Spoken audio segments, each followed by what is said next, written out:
No one will hand you power.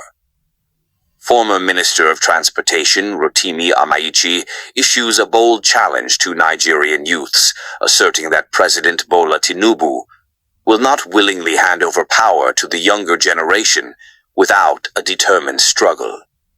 But this raises a crucial question. Are Nigerian youths truly prepared to fight for their political future, or are they waiting for power to be handed to them on a platter? Join us as we look deep down at this explosive and eye-opening message from Amaechi to Nigerians.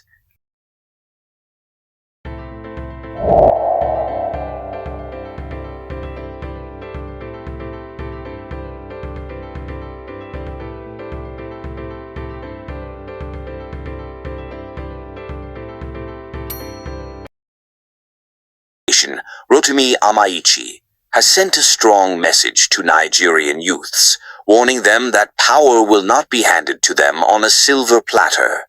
Speaking at a national conference on strengthening democracy in Nigeria, organized by the African Center for Leadership Strategy and Development in Abuja, Amaechi stressed that the nation's political system is fiercely competitive, and only those willing to fight for power will attain it. But this raises an important question.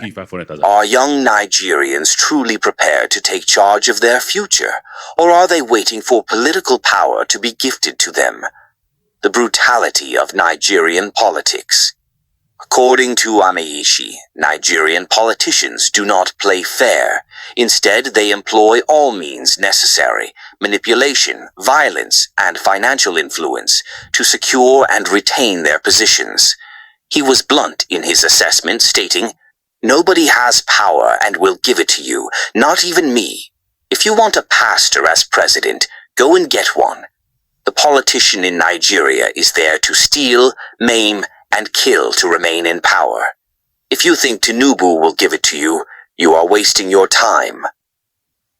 With such a grim reality, one has to ask, what will it take for Nigerian youths to break through the political stronghold of the elite? Is activism enough, or do they need a structured political movement capable of challenging the status quo? Lessons from the 2015 elections.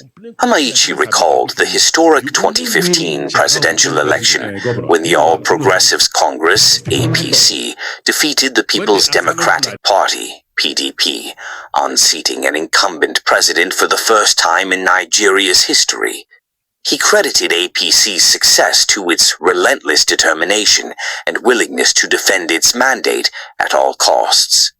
He pointed out that former President Goodluck Jonathan only conceded defeat after realizing that APC was fully prepared for the fight.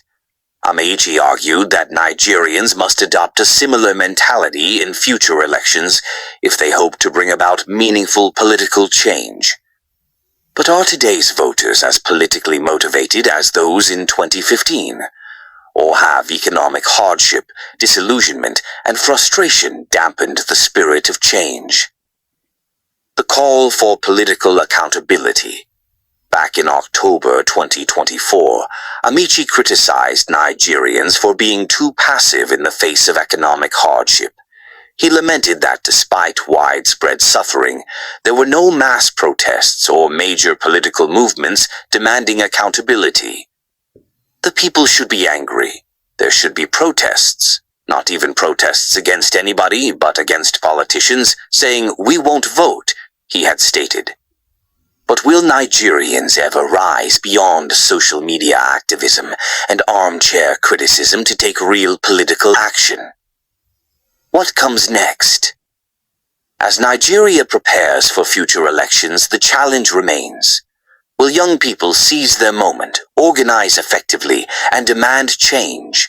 Or will the cycle of political dominance by the elite continue while the masses remain sidelined? The answer lies in the hands of the people, but the bigger question remains. Will they finally take action? Or will history keep repeating itself?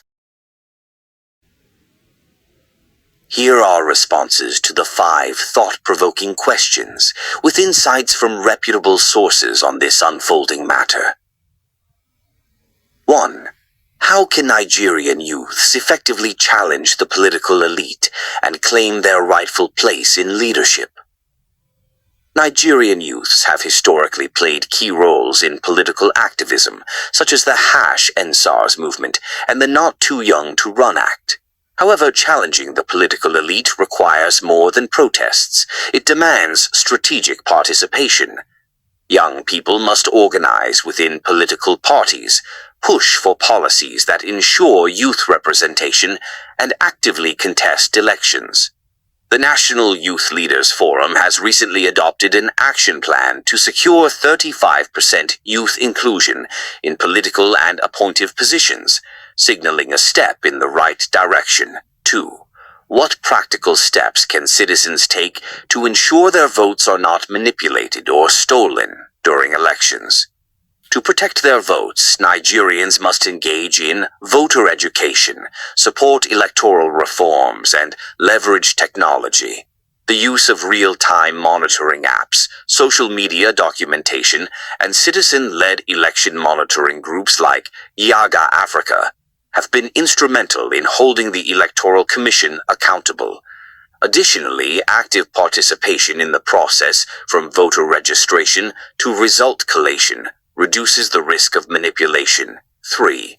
Are Nigerian politicians truly interested in serving the people, or is politics just a means for personal gain? While some politicians have championed reforms, Nigerian politics has been plagued by corruption and self-interest. The widespread perception is that many enter politics for financial gain rather than service.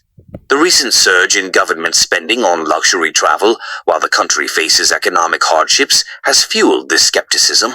The challenge remains how to elect leaders who prioritize national interest over personal enrichment. 4. What role does money play in Nigerian politics, and can a candidate without financial backing ever win?